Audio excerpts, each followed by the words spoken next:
the reticular activating system. Okay, tell me about this because it's been on my mind for a long time. You've been thinking about this concept for quite some time. Too long. Tell me about it. So it sits in the brainstem, Yep. the reticular activating system, and it's almost like to put it in simple terms, it's like a filtering process. So not only does it help you or help us with our control of sleep and waking, but it's also there to filter out what we deem as unimportant as opposed to what we deem to be important. Mm-hmm. So it's almost like, let's just say you're out in the car market and you want to buy a new car and you want to buy the red car.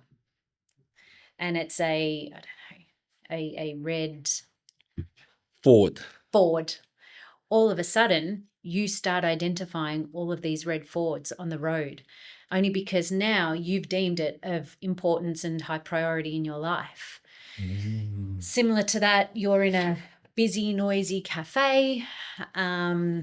There's chaos, like it's a busy cafe, yeah, peak time, lunchtime, dinner time, whatever. And all of a sudden you hear someone go, Ahmad. It's like you cut off from that conversation and you hear your name. So it's that conscious awareness that draws your attention to, again, what you deem valid, important, high priority, so on and so forth. Incredible. It's pretty cool. Yeah, it is. You know what's fascinating is I actually want to touch base on something that we spoke about last time. You kind of explained how we kind of lean towards negativity, negative thoughts. We actually had a professor on last week, and she said that 80% of our thoughts are negative. Mm-hmm. And if my memory serves me correct, it's something like 66,000 thoughts, maybe even more, are from the day before, which proves that we are, on a technicality, living more in the past than we are of the present moment.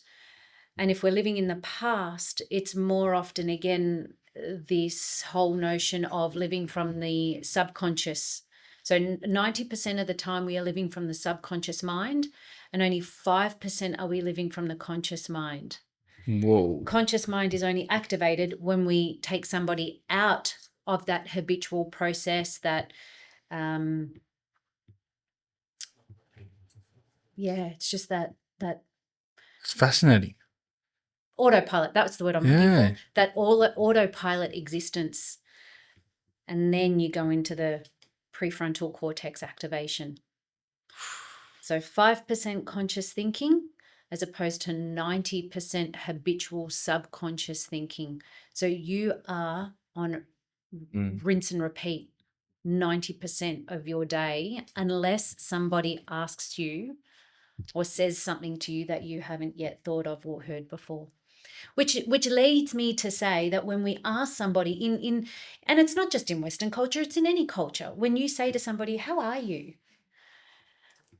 I challenge you not to respond with, yeah, good. Take a couple of seconds and think about, how are you today? So, Ahmed, how are you today? Fantastic. What makes it fantastic? Being here, running this episode, having lovely people around. Yeah, that's what makes it interesting. Yeah. What are you grateful for? I'm grateful for witnessing another day. Yep. You know, pain-free. Pain-free. What about you? How am I, or what am I thankful for? Oh, thankful for. I am thankful for waking up safe this morning. I am thankful for the opportunity to be here to have yet another conversation. That's an honor. With your fine selves. And I'm excited to think about what the day is going to bring me today. That's right. Let's begin. What do we have here on the screen? This is the triple helix of transformation. Okay. I want you to explain a little bit about the symbols that are there, which indicate cells, from my understanding. Well, it's a representation of the molecular structure of DNA. I designed 3 clinical frameworks that I use to facilitate my work as an integrative positive psychology coach. And I've spoken about this in a couple of other conversations with you on your podcast, Ahmad. But ultimately, this triple helix is designed to encapsulate the 3 frameworks into one visual body of work. So when we think of ourselves as a living organism, we have 3 components to the structure of our DNA. And it's not, we live in a society that teaches us that we're just these 3D physical objects, when in reality, there's so much more to us than just the skin and bones that we are. We're a soul having a human experience. And as a soul having a human experience, we need to become fundamentally aware that there is more to us than just this physical vessel. So there are extensions to us, which you'll see in the next slide. There are extensions to us, 10 components by which we are born with and we die with. So when we can understand that we have these 10 non-tangible extensions of self, which formulate our external world, we then start to begin to understand that when we raise awareness to these spaces within us, or extensions of us, we don't necessarily need to be reactive when a crisis occurs, and crisis could be any form of adversity, trauma, challenge, whatever, but we can be proactive. So we take the blinkers off and we have perspective and we have wider vision, we have peripheral vision, that we're now not just blindsided to, but we can actually become far more deeply and in depth with our awareness of. So the soul is real, because some people say, oh, there is no soul. Of But course the soul is real. there's a lot of people that say that the soul isn't real and that we don't have a soul, it's just a shell. I believe there is a soul, because they've done some studies where they said it weighs 21 grams. Interesting. Yeah, it weighs 21 grams. They did an experiment where they were experimenting on people that were just dying. And then they realized it was 21 grams. Can we just Google that up quickly? And there are a lot of there's a lot of literature out there written and documentary type. Yeah, that's it. It's the one. 21 grams. There you go. That also, look at near-death experiences. That's a fascinating one as well. Yeah. Everyone kind of sees something different. That's a journey as well. But everyone sees a bright light. When you sit down and you listen, you watch, you read, everybody speaks of this bright light. It's a very, very fascinating concept. Hence why coping with mortality is part of the existential well-being framework that I've created. Just go back to it, Clinton. Is that it? Is this the one? Yeah. Yep. That's the one. Okay, can you talk me through this, please? So I see morals, coping for mortality, legacy, self-awareness, which is so important, connections and relationships. So if I said to you, because this is something that I do with my patients when I'm working with them in this space of either healing or strength amplification, but if I said to you, 3-part question, what part of your extended self positively resonates with you? What part are you curious about? And what part challenges you? What would you answer with those responses to? You're experimenting on me today, huh? A little bit. Oh, bloody hell. Can't we do it on Clinton? Clinton can do this too. Clinton, you go first. Let's hear you. What's the question? Which part of your extended self do you feel positively aligned with? Pick one. Of these? Mm-hmm.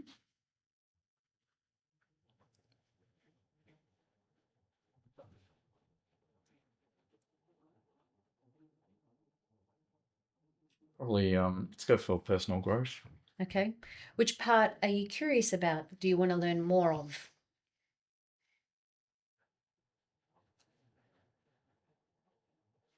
Probably connections and relationships. Ooh, that's a nice one. And which part are you challenged by? Maybe something that triggers you.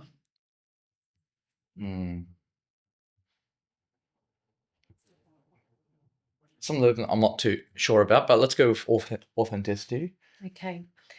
And if you and I were going to start working together, exploring these spaces to heal or amplify, where would you want to start your work?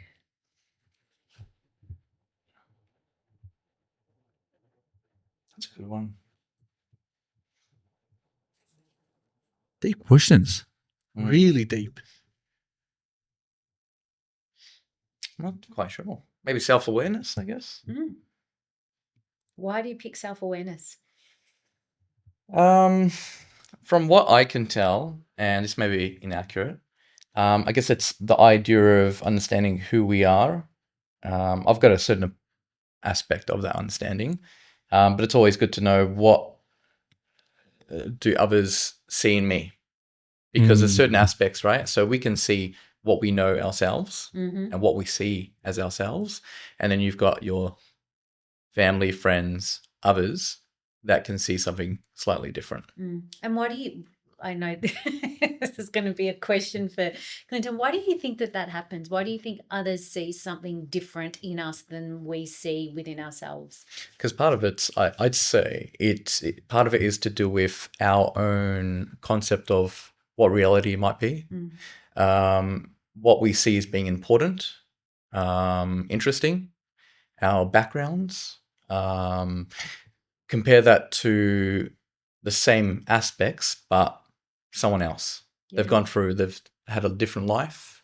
They've had a different background, maybe a different nationality, religion might be the concept. So they're quite different. The way that you view certain things depends, I feel, on what you've what you've gone through. Yeah. And how you've been brought up. It's cool. It just goes to show how important perspective is, but how perspective is developed and formulated based on experiences and what we're subjected to in life, good, bad, indifferent.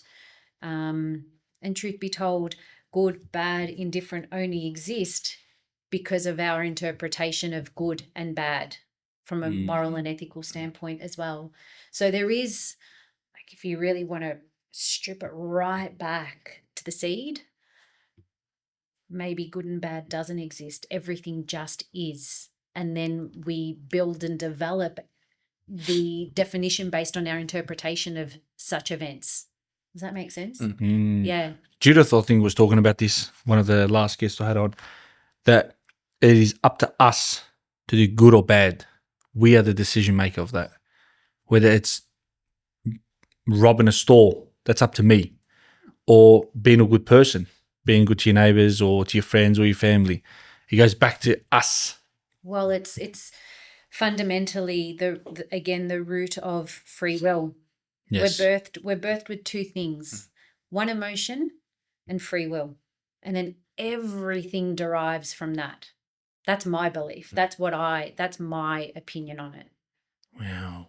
So in your free will, you then get the opportunity to create experiences, whether it's through your own inclination and accord, or whether it's through the opportunity and invitation to do so.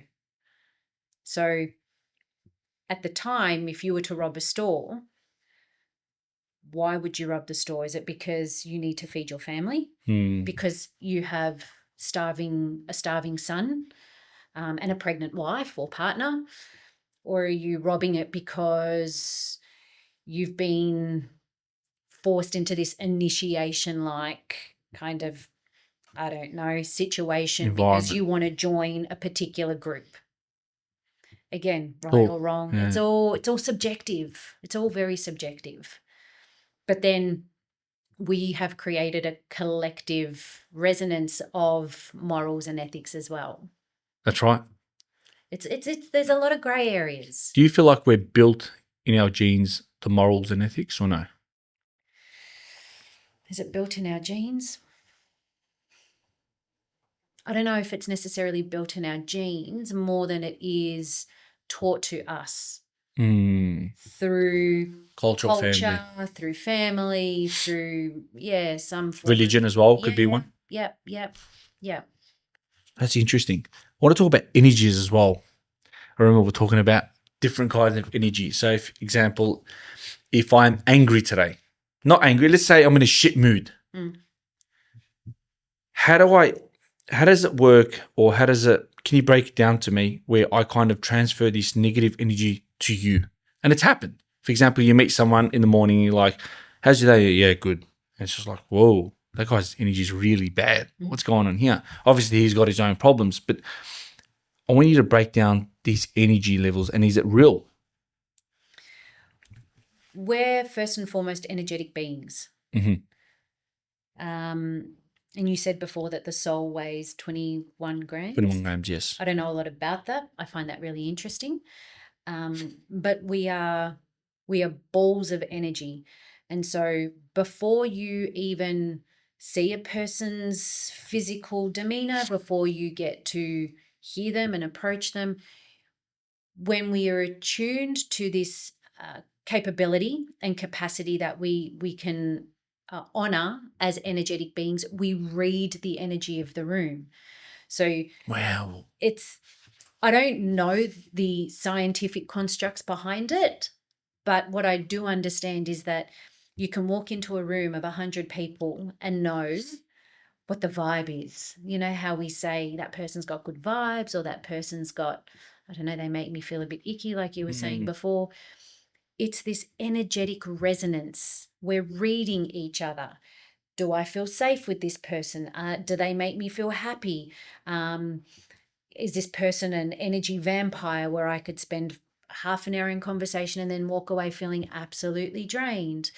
What is it? It's almost like when you hear people saying that they can walk down the street and feel as though they're being watched, or they just feel the need to have to turn around and then there was somebody there. This is this mystical like experience, but I'm certain that there is some scientific construct behind it to substantiate that experience as well. That's incredible, because I had a mate of mine who's been digging really deep into energy. And he's like, Ahmed, I want you to do something next week. This was last week. I'm like, yeah, sure. He's like, I want you to walk into your podcast today saying you're going to have the best podcast and repeat it throughout the day.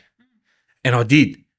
And it was the best. Like, I felt it was the best podcast. The energy was just flowing. And that's, I guess, rewiring the brain as well, which is another form of powerful tool. And it's part of understanding that not only do we carry energy, but in light of that, our words carry energy. So this whole process of intention setting, affirmations. Have you ever seen the science experiment where there are two petri dishes of water, and one petri dish gets spoken to lovingly and the other petri dish gets spoken to with negativity and toxicity and distaste and hatred and so on and so forth? Similarly, other experiments have been done with rice and plants and everything else. And so anything that's spoken to with words of love and compassion and empathy and sympathy and anything of an emotionally high vibrational frequency flourishes. So this is in like called the heliotropic effect as well. And so the water in the petri dishes crystallized into these beautiful snowflake-like. So you obviously have to look at it under a magnifying glass, a microscope. And anything that was spoken to with distaste and low energetic vibrational frequencies significantly turned into mold. Holy. It's really, really cool. So this notion or definition by which we label the heliotropic effect is where like attracts like. So if I'm horrible to you, if I tell you I hate you, that you're ugly, that you're worth nothing, excuse me, that you don't deserve this and that and everything else, how are you going to feel? Pretty shit. Shit. Because not only do you feel shit, what makes you feel shit? What is it that makes you feel shit? My words. What are my words? They're energetic vibrations.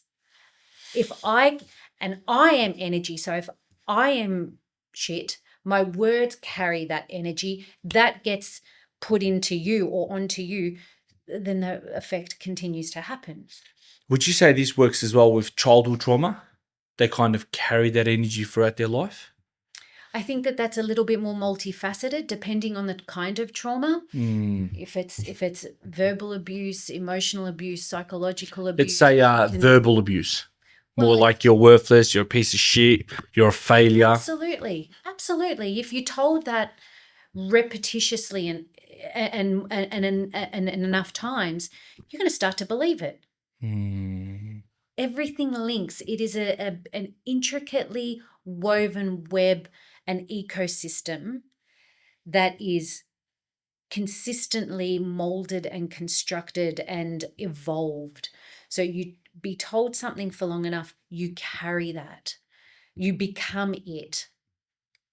And if you become it, your world likewise becomes it too.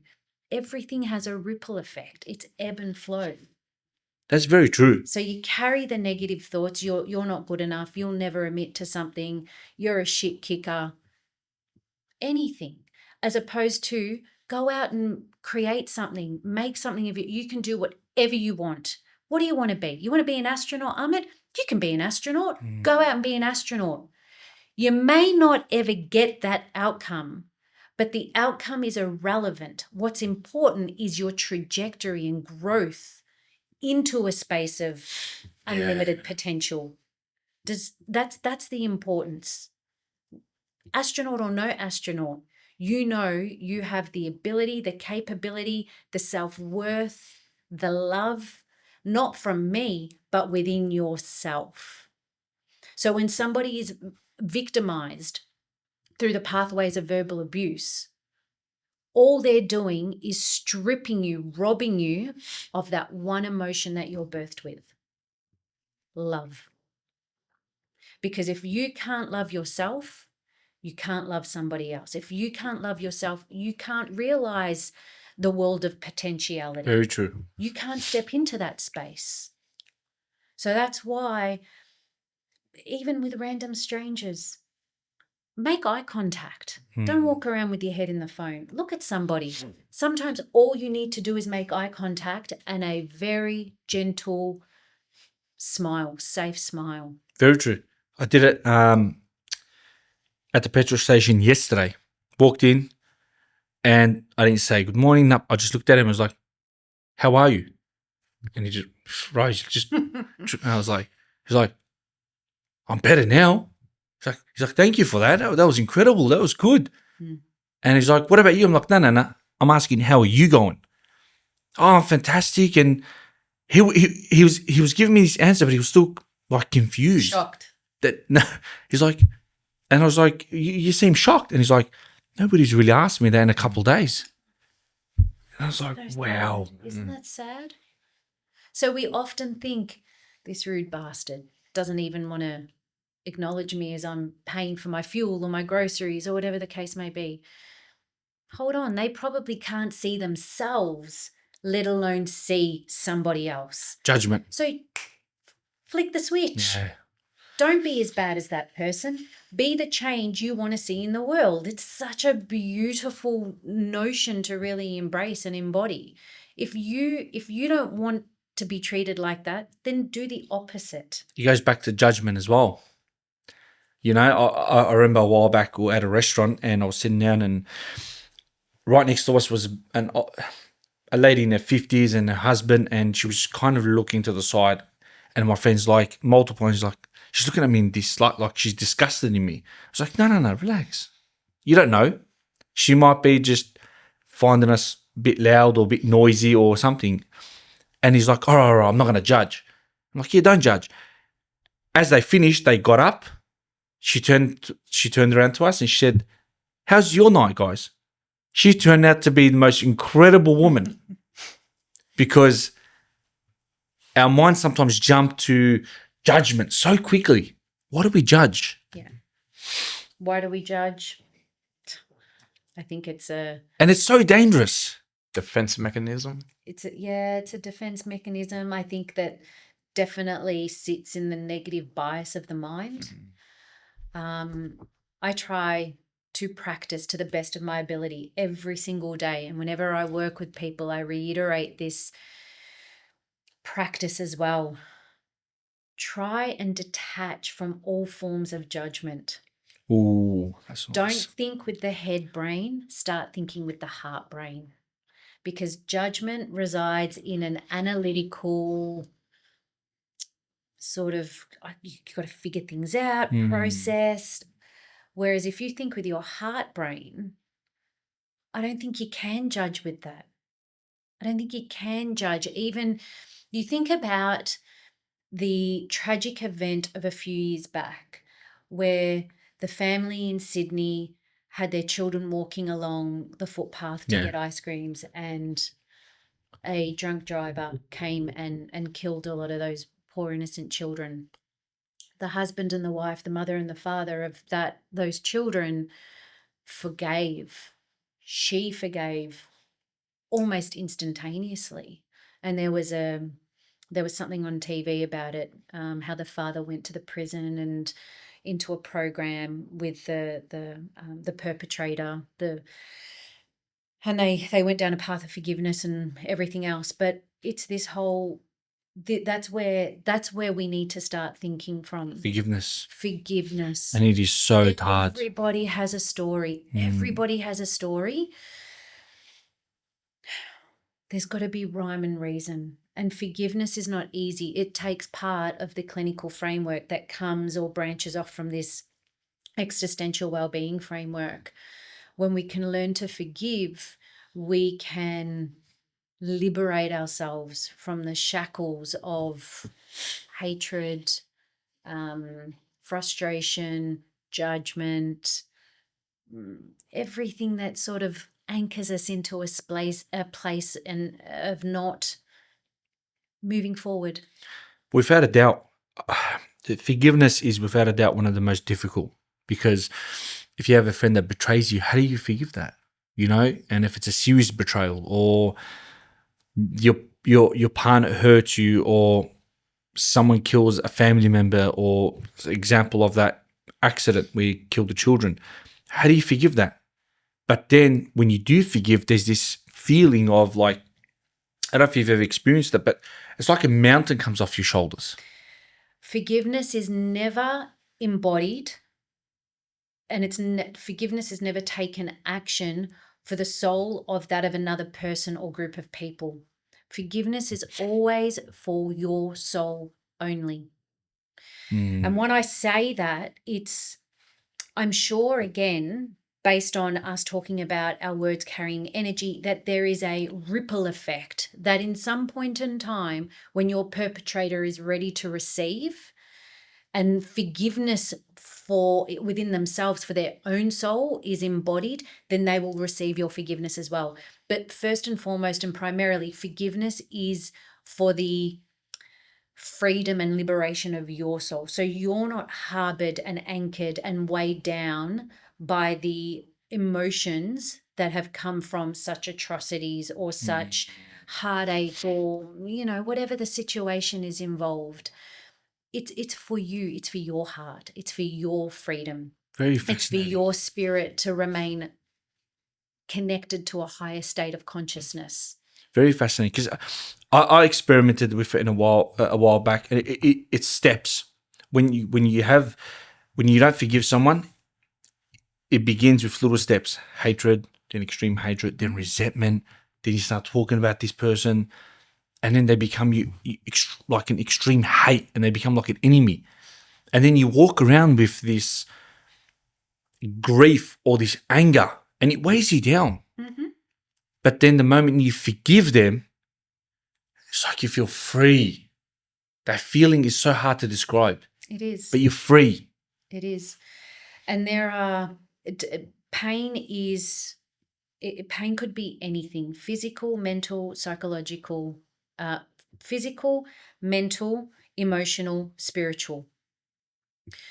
Clinton, could you jump to the healing framework for me? Yeah. So I designed this because this is relevant to what we're talking about, but I created this from my own life experience, where once I created and designed the existential wellbeing framework, I started to think about, well, what is it? What did I do in these extensions of myself during my period of trauma and pain and loss and grief? And then I started to break down these steps. So, like a mathematical equation, this is a worded equation. And even though to the human eye, visually, it looks like a transactional step linear process, life within itself is not linear. It's up, it's down. You go forward 2 steps, you go back 3. You can go forward 4 steps, you can go back 2. So it's not clean cut and it's not straightforward, but this is what I've been working with my patients, and evidently speaking, significant changes in growth and evolution towards the scientific construct that we as human beings all technically hold as a component of growth is post-traumatic growth. So growth post-trauma. So where a lot of people are unaware and unfamiliar with this scientific space, we believe that, or we know that we can hit resilience, which is known as bouncing back to where we once were pre-adversity. But there is something beyond resilience, and beyond resilience is where thriving and flourishing occurs. Beyond resilience is where post-traumatic growth actually resides. And that is where you are no longer the person you once were. You are somebody different. I will carefully say that it's somebody better than who you once were, which is not a bad thing. Yeah. Right? Because day by day, we are given the opportunity to step into a brand new 16 hours of waking time or whatever it is that you do, and become somebody different. That's the process of growth and evolution. Walk me through this. So let's say I've lost a cat that I really love and I'm grieving for it. How do I go through this process and use these tools that you've created here to heal? There are 3 fundamental keys that open 3 important doors. So the first thing is to honor your pain. I've lost my cat. Okay. So acceptance. No. Okay. Honor it just by verbalizing it, because by verbalizing it, you raise awareness. So pain plus your awareness gives you acknowledgement. That's your first key that unlocks the first door. Yes, this has happened. I acknowledge it. I lost my cat. Acknowledgement plus reflection gives you further insight. Tell me about your cat. Why was your cat so important to you? How long did you have your cat for? What was your cat's name? With that insight, we then go into a little bit of curiosity. What breed of cat? You know, who was the previous owner? Where was the mother and the father? Da, da, da, da. And you start to go on a journey of exploration, because insight and curiosity take you on this path of exploring. The more you explore, the more you understand. And the more you understand, the more you create connection. Connection then births compassion, and compassion gives you the second key. The second key is acceptance. That opens the next door. So now you're in this other space. Acceptance meaning I've accepted. It's happened. That it's happened. Yep. Okay. Because acknowledgement and acceptance are 2 different things. I can acknowledge you hurt me, but it doesn't mean I accept it. Okay. Yep. Okay. So once you've unlocked with the second key, acceptance, and you've walked into the next room, now it becomes a little bit more of a escape room. If we want to create a metaphor out of it, it's like, all right, how do I get out of this place? Because now that I've accepted it, you find the third key. But the third key, you got to fiddle with it a little bit. It's a bit of a dodgy lock. A lot of people don't get out of this room as quickly as what they'd hoped or anticipated for, because the third key is forgiveness. And forgiveness is not a one size fits all. Forgiveness can shape shift and be different for everybody. It's interesting you say forgiveness. Where does it fit in this moment? Is it like forgiving yourself? It could be all of the above. It could be forgiving yourself. It could be forgiving other people. It could be forgiving God. So it doesn't have to be that specific topic, which is like about the cat. It's all of it. I'm going to reference it to me, okay? Because this was birthed from my story. And 13 and a half years on, the only reason this exists is because I went through what I went through with the people that I went through it with. So I lost my second daughter. And at that stage, I was 7 years into my career in teaching. I was an educator at the time. And I, for quite some time, 6 months, had to get this one class for a particular subject at a certain year level prepared for their exams mid-year. And it did not go to plan.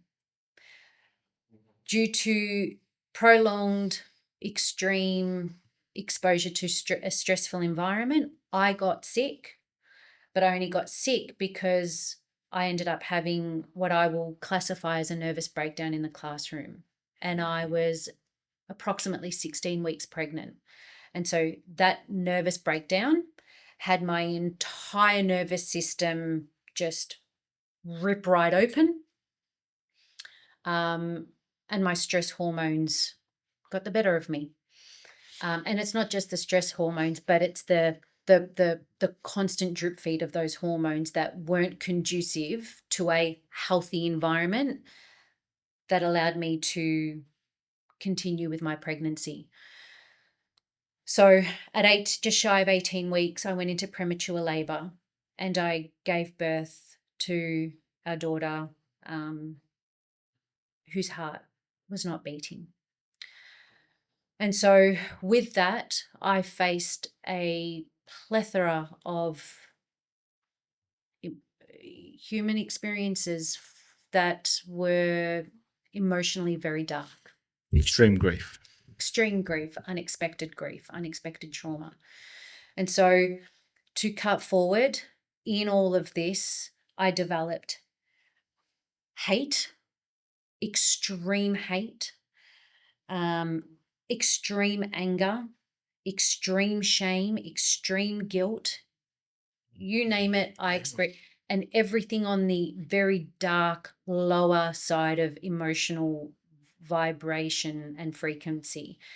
And it wasn't until I went through hating certain individuals, hating God, hating myself, that I realized I've got a choice in free will to stay in hate, and that was probably going to result in taking my own life, or I could step out of the darkness and into the light.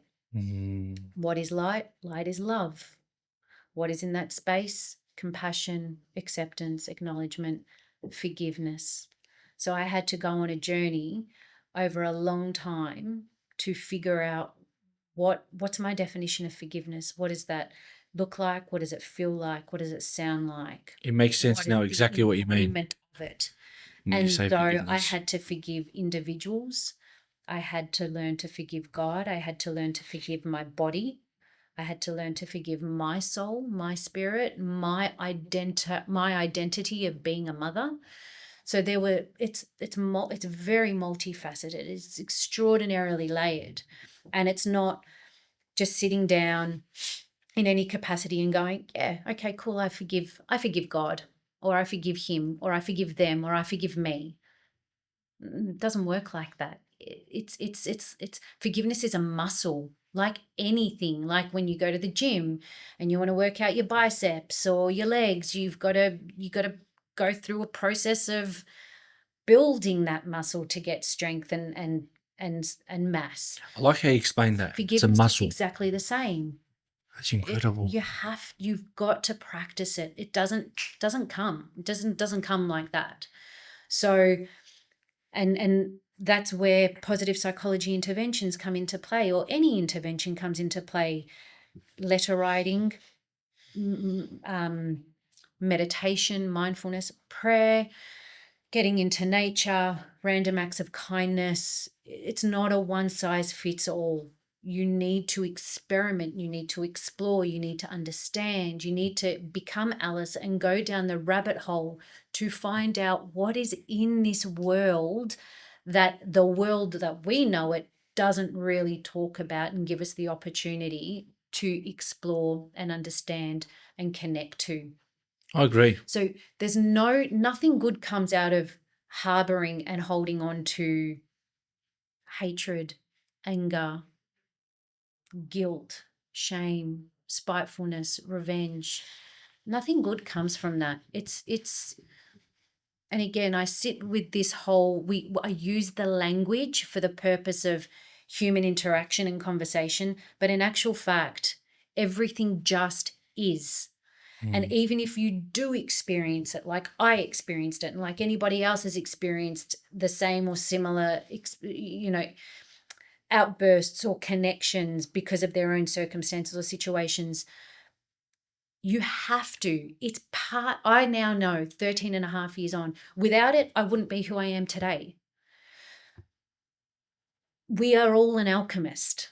We all have the power to transmute our own energy in order to identify to some extent that we are the pebble that gets dropped into the pond of life every single day.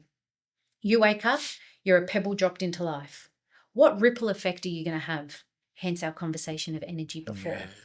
You can be the pebble of hatred and disdain and anger and animosity and spitefulness and revenge to others or even to yourself, and that will have a ripple effect.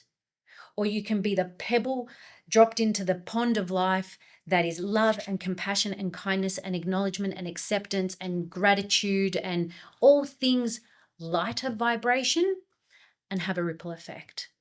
But the free will is yours, therefore the choice is yours. So every time we step out of our house, you are the pebble dropped into the pond. And it doesn't matter if the pond is your barista at your favorite cafe, or if you're standing in front of an audience of 6,000 people delivering a keynote, or you're in a park with children playing, or you go into your office and it's your workplace. You're the pebble in the pond of life. That's insane. I want you to tell me about suffering. I have my own opinion, but do you think we need or must experience suffering in life in order to grow? Again, I think suffering is subjective. And I'm going to touch on it's such a challenging, difficult topic of conversation to have, because I understand pain is pain. When a life is lost, we experience pain. For the purpose of here and now together, Ahmed, with Clinton, last night the world was faced with a horrific event, a very tragic event. Very tragic, yeah. I was out for my evening walk and I came home to see breaking news on TV going, what is going on? Cut forward an hour and I was in tears. And I don't know anybody on that beach. I don't have any personal connection to anybody in the Jewish community, but I was mortified and I cried. Very disappointing. It was very sad. But I'm also saddened for people outside of the Jewish community. Culture and religion irrelevant aside, I'm saddened for humanity. And so suffering, to go back to what you were saying, suffering can be collective or it can be individual. I could stub my toe and I suffer the pain. You don't. You could be sympathetic or empathetic because you know what that feels like, but I suffer. Or we could have collective suffering. It could be a smaller group of suffering, but it's still a definition on your own accord based on your free will, because there are certain individuals who didn't see suffering last night. I get you. Do you understand? And I'm actually trying to be very respectful in how I tap into this conversation, but I think it's really important because without a doubt, we're all spiritual beings, regardless of whether you want to acknowledge it, honor it, agree with it. Again, everything just is. Spirituality doesn't separate, but religion does. That's true. And if we try and take religion away from it as a man-made construct with over centuries, ideologies and methodologies that have been constructed and co-constructed in this space, remove all of it. My heart beats just like your heartbeat. That's right. You're in a man's body, I'm in a woman's body, but our souls are all spiritual. Yeah. So what the freaking hell are we all fighting over? Yeah. I was actually touching base with Clinton about this before, and it's a question that I've had in my mind for a very, very long time. What drives us to that kind of madness? It's a question that always just... You know what? You know what it is? Pain. Pain. Your pain, your father's pain, your grandfather's pain, going all the way back through your ancestral lineage that you can't even identify with anymore. You don't even know what the seed or the root is. You don't even know where it's been planted. But all you've gotten is a very convoluted, shape-shifted story through the generations that, truth be told, you probably can't even make any sense of anymore. But you're honoring something. What's the pain? Where is it coming from? It's very strange. It's very, very strange because it's very disappointing. I can't seem to figure it out. Like, I understand the pain, but it just doesn't make sense to me for someone to have that much hatred and anger to cause such a grief on people.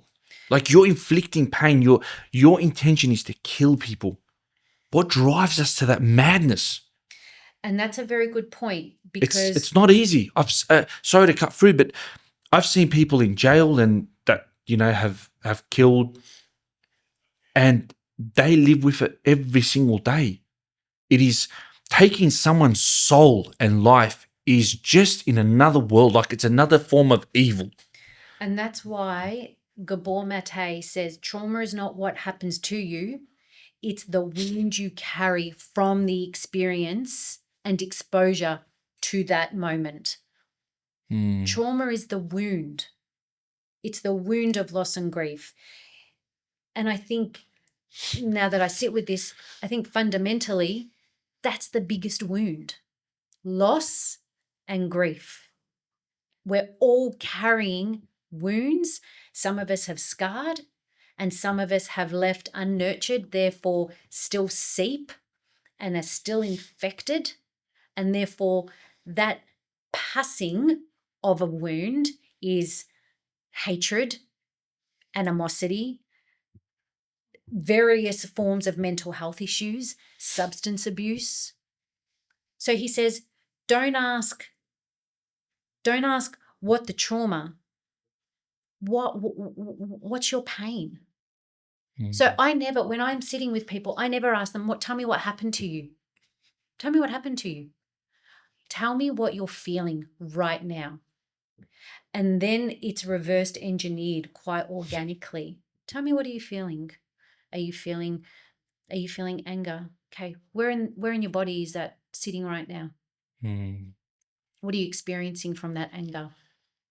Because I can't fix what happened to you. I can't change it. It's happened. It's done. But what I can help you with is what you're feeling right now. in order to hopefully help you transition to identify your birthright of free will, to connect to your inner alchemist, to transmute the pain so that you can move forward with something different. I get what you mean. Clinton, what's your opinion? What drives us to that kind of madness? Because that is a different kind of evil. A different kind of evil, in my opinion. I feel like it stems from a lot of different aspects. Upbringing. We talked a lot about that on the show. Perspective of how you feel about maybe a certain religion, certain base. We've talked about this in the past, but if you look at cultures or maybe religions and different aspects, they tend to feel if they inflict something on the other, they're better, or it makes them feel better. And I feel like obviously we've had death almost from the beginning. Where does it stem from? It stems from hate. It doesn't stem from love. You can't love someone and feel good about it. There's always that aspect of hate, which is always a negative aspect. Which is very fascinating. When you open up YouTube, I want to show you something about this. I don't know if you've watched the movie Space Odyssey. No. Okay. Let's try Space Odyssey. First scene or the beginning. See if I can come up with that. So this movie, I highly suggest you watch this, and to the listeners out there.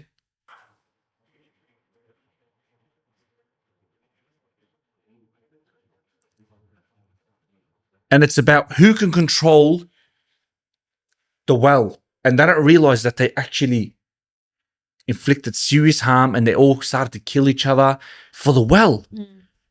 And this man will grab a stick and he'll hit him and he'll throw a rock. And it shows that the violence started from the beginning of time, which I find very fascinating.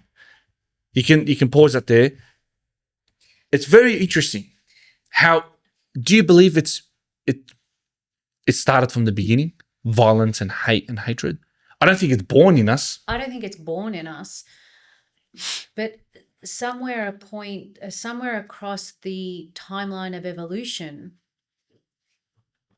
we've lost the capacity to understand that we can share. So here are two opposing chimp families with one well. So why can't one head chimp go to the next head chimp and go, mate, you've got 10 people in your family and I've got 12, but I'm sure that if we all go rounds and have one handful each, we don't have to fight because there's enough water here for all of us. It's at what point in evolution did we lose our capacity to acknowledge that there can be enough for everyone to go around? If there's only one chocolate bar and you and I are on our last legs, we can kind of split it up. Split it. Yeah. Because I'm sure that I can get just enough out of it and you can get just enough out of it to have one more day for us to see what else we can find. Why does it have to end here today for either one of us?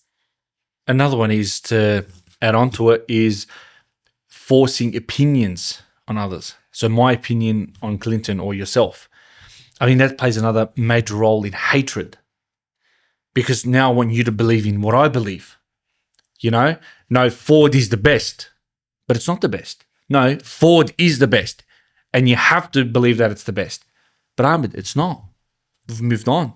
There's better cars than Ford. No, it's the best. It creates that resentment and that hatred and that anger. Well, it's also a form of attachment. Like, what are you attaching yourself to?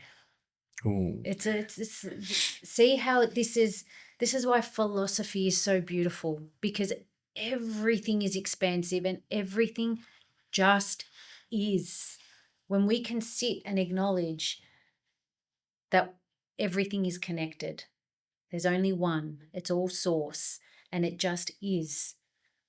How you choose to move the chess pieces will always have you flourish. Well, you'll always flourish. provided you're playing with somebody who has the same connection to source, the same connection to self, the same understanding that's connected to their free will, who's detached from judgment, who carries 3 keys in life: acknowledgement, acceptance, forgiveness.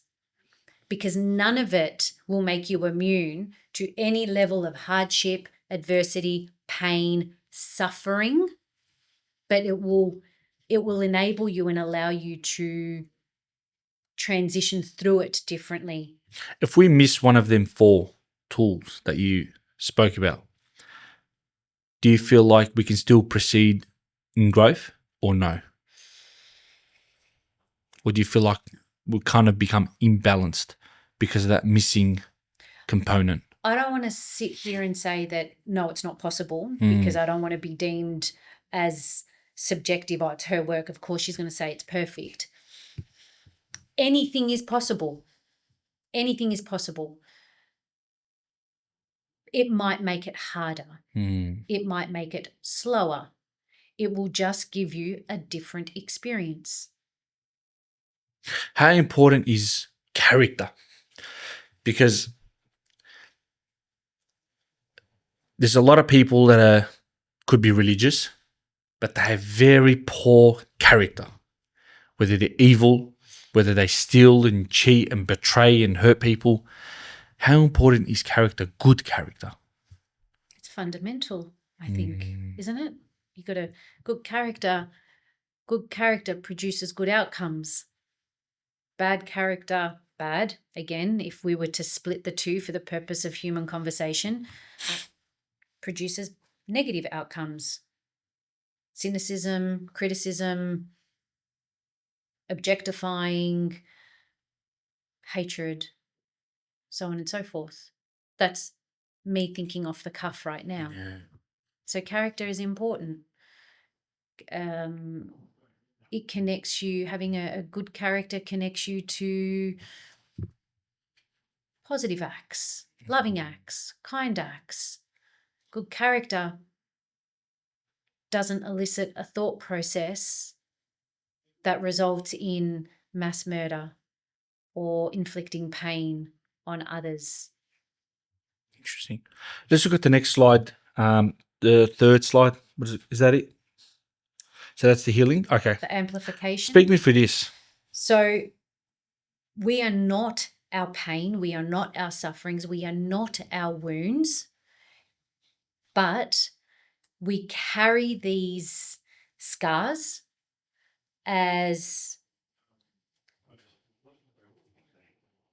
how do I say it? We carry these scars as a memory, right? Battle scars? A battle scar, a memory. Oh, how did you get that? Oh, I was attacked by a dog. Oh, I tripped over, or oh, I broke my arm when I was a kid and needed pins put in my elbow, or whatever the case may be. It's a memory of a moment in time. But in actual fact, beneath the wound, or before the wound and the scar existed, we are strength. We're strength. If we're birthed in love and we are love, what does love birth or bring out? What kind of strengths does it have offshoots of? Love is a love of learning. It is appreciation. Happiness as well. Appreciation for life and beauty, happiness, zest, humor, compassion, empathy, sympathy, kindness. That's what love births. Think of love as the oak tree. And as it evolves and it grows, it births this ginormous canopy that then becomes home, habitat for other things, other species of birds and this and that and everything else. So when I created this, I started to realize that, yes, I've transitioned, I've healed, I've alchemized the energy associated to my suffering, to my pain, to my grief, to everything else. And I've discovered this space of integration and healing and growth. So if I thrive, the world around me, intimate and beyond, begins to thrive and flourish. So how did I do that? Well, I had to initiate my strengths. So strength with awareness gives you recognition. I'm a kind person. Why am I a kind person? I'm kind because I learnt the art of forgiveness. I'm kind because I no longer hold animosity or disdain or hatred or whatever for a particular group of individuals. So that's just one example. With recognition and reflection, you get clarity on what else is out there. Yeah. Who am I becoming? Clarity with curiosity brings you to discovery. Who am I? Discovery and understanding gives you alignment. Now we're starting to see a synergy in your operations as a soul having a human experience. Alignment and connect gives you empowerment, and you can see as the Fulfillment, flourishing, the circle goes on, right? So they're very common words. The language is familiar. The connection to them, the understanding of them is grey for some people because it's not a language, unfortunately, that we use anywhere near often enough in today's world.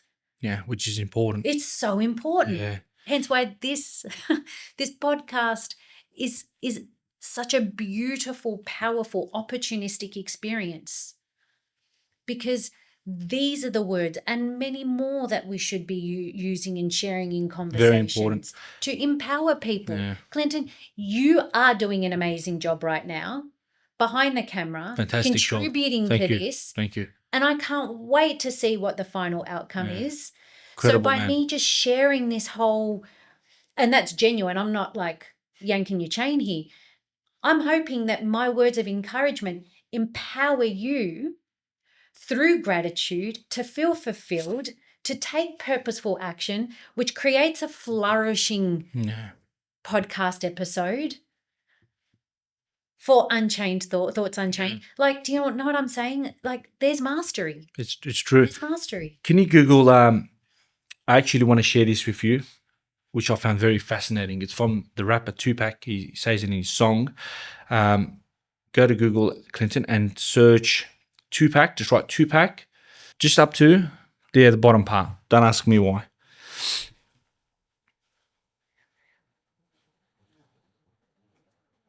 Yep. How beautiful is that? Incredible. You wouldn't ask, you would celebrate that a rose grew from the concrete, which I find very, very fascinating. It serves purpose. Well, we are the roses and this is the concrete. It serves purpose to our awareness of death and rebirth. I died on the 27th of June, 2012, when my daughter came into this world without her heartbeat. But I'm no longer who I once was. Incredible. So powerful. And completely different. I'm not even, you can't even compare the pair, not even on a spectrum of polarity. I am not that same person. But similarly, when a fire burns hectares of nature, and when the fire subsides and the flames are all gone, and what we see with the naked eye as devastation and destruction and black, like everything's charred and destroyed, only then will Mother Nature provide a source of nutrients. She'll give rain, and then she'll give a little bit of sunlight, and then over a short amount of time, that's when you start to see the little sprouts of regrowth, of green, new life, you know. And that for me is the evidence that death does not exist. Death is not the end. We don't die. We, a soul having a human experience, does not die. What dies? Just the vehicle. The shell. Just the shell. We don't die. What was her name again? Claudia had a different answer to that, because she's more of a scientist. She's like, we just die.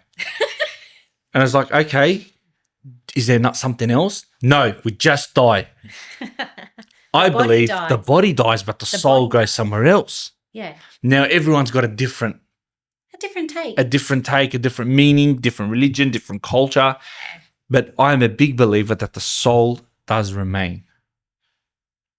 Because I hope that one day I do see my father. I hope. And all the people that I love that have died, my best friends and that have been murdered, I hope to see them. Surely I didn't get to just see them for 30 years and then that's it. Surely I'm going to see them somewhere. Where? Don't know. And we can't get that answer because we're not dead, so we don't know exactly what's going to happen. But everyone has a different answer. Exactly. But death is fascinating. Death is fascinating. I was talking to Clinton about it. I kind of want to set it up where they have like 4 or 5 people in here and everyone's giving me the meaning of their death. Yeah. What's going to happen? If you had the opportunity to write your own eulogy, what would you say?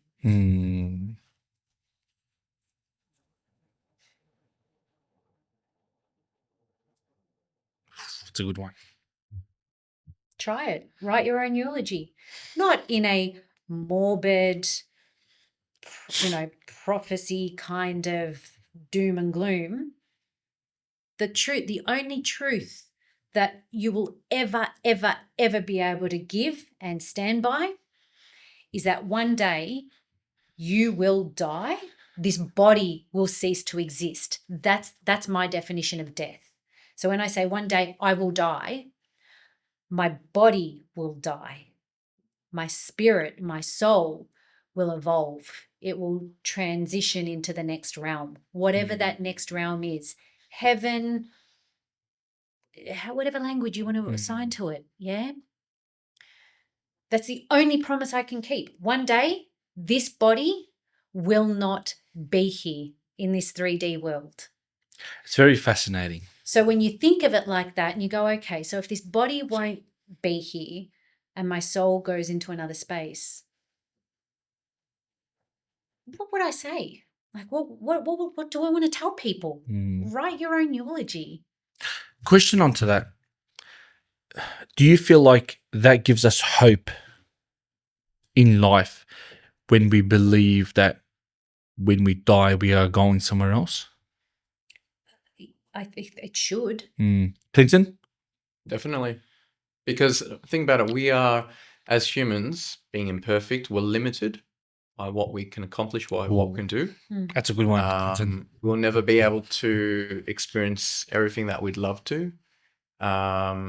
If we just died and that was it, without a hope for the future, then all that's left is right now, and you can't control everything. You may be hurt by people. You may have been born in the wrong country. Therefore, there's certain people have something against you, black, white, in that aspect. So yeah, definitely, I feel like you definitely need that hope for something better.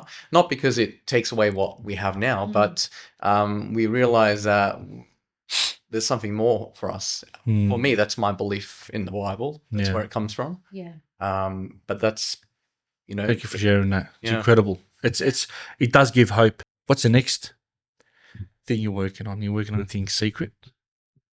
Oh, she's giving the smile. She is. I'm going to start writing very soon my next book. Yeah. That is the magic right there. My next book. I think I'm ready. I'm ready to tap into it a little bit more.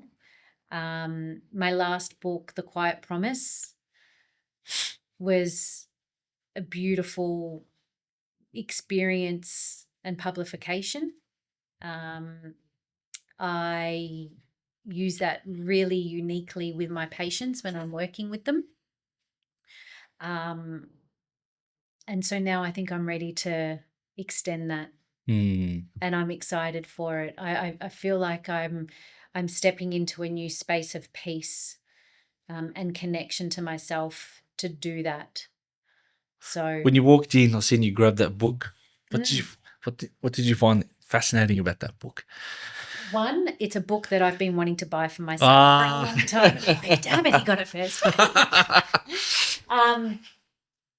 It's for me, it's just aesthetically beautiful. I don't know what it is. It's just the cover, and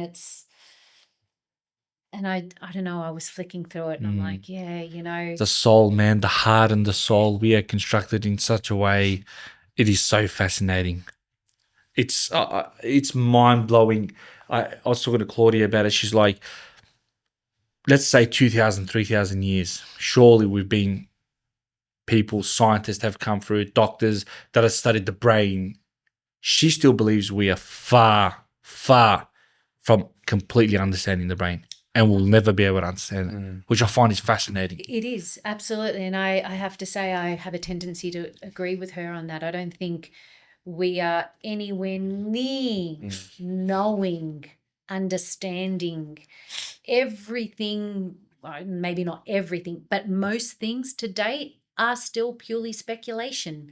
But what I do appreciate is this very slow merging of the metaphysical world and the science world.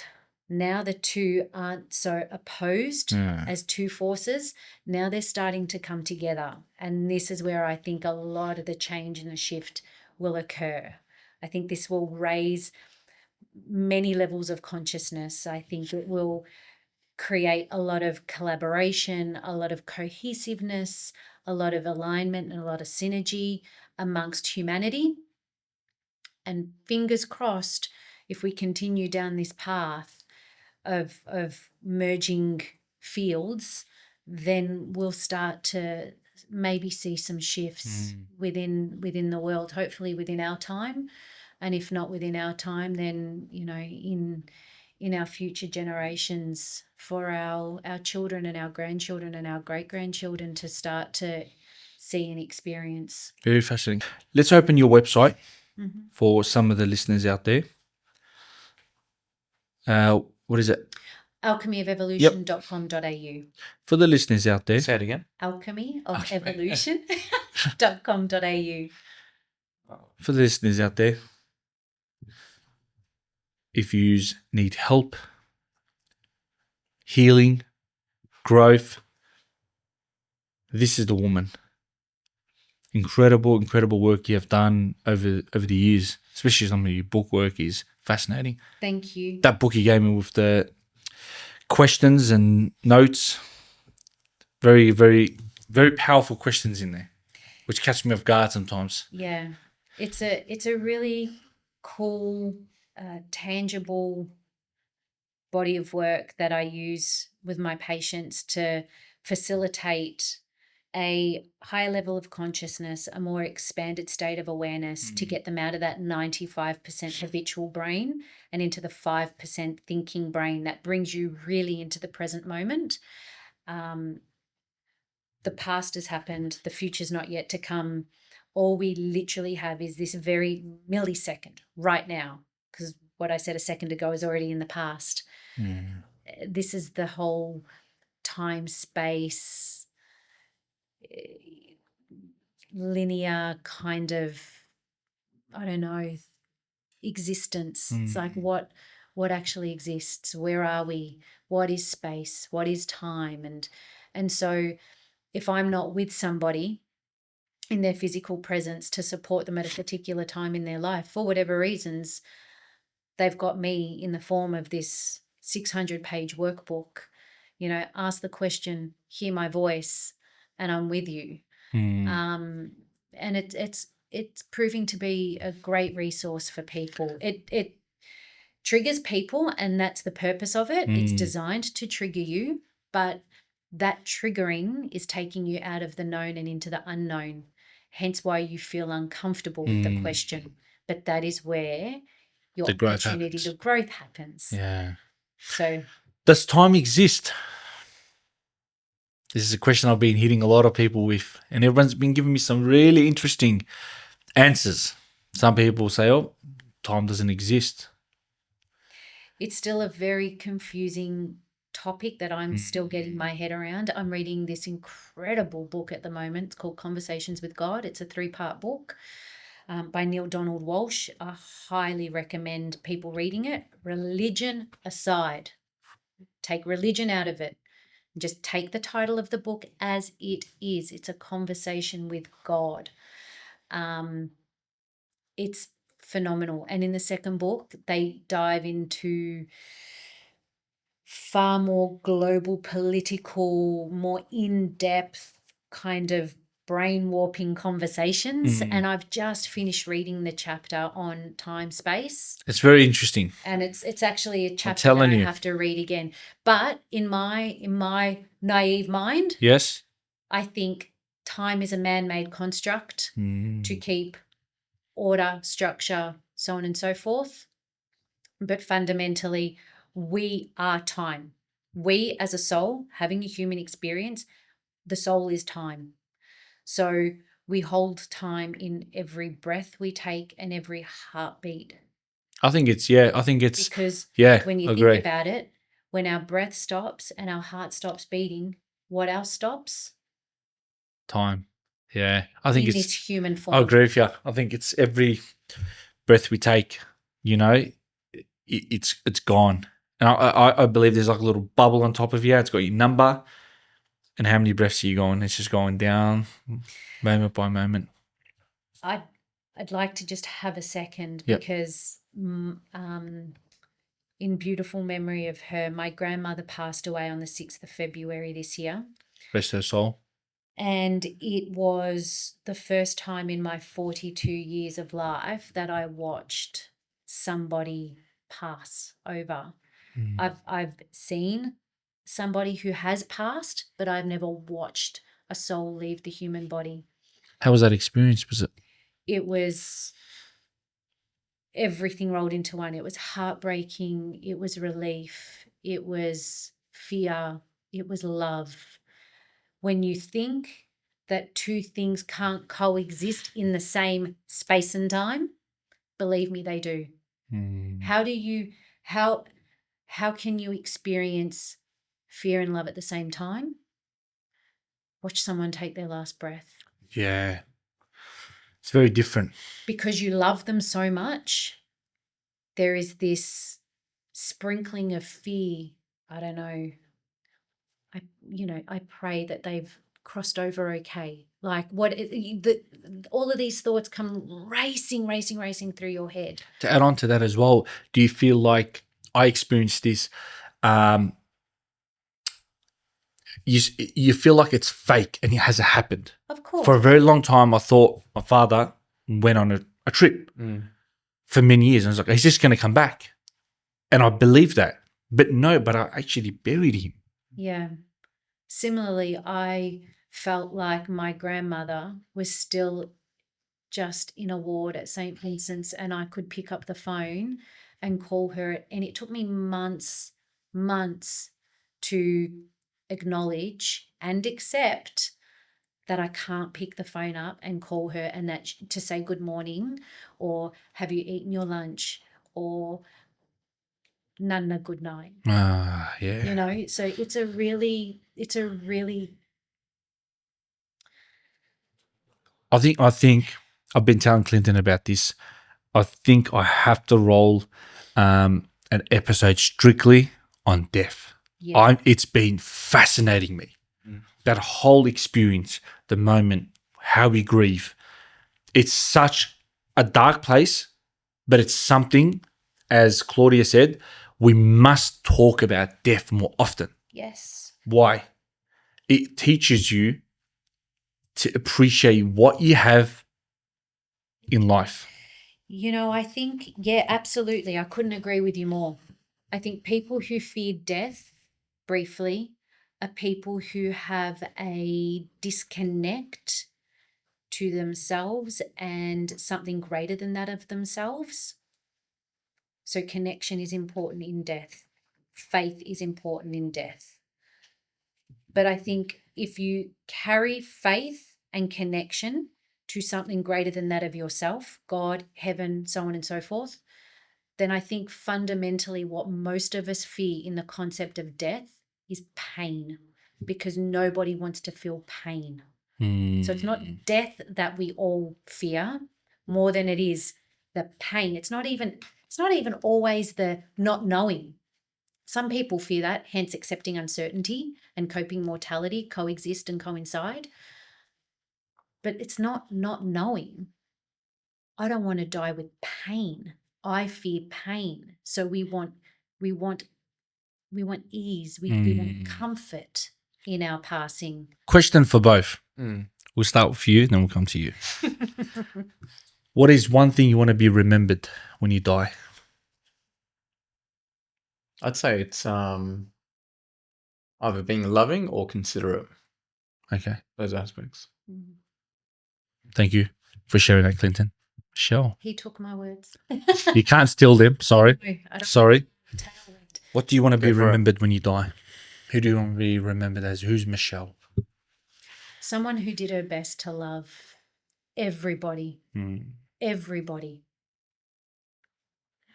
Doesn't matter what the color of your skin is, what your religious, cultural, ethnic background is, what you have done or haven't done.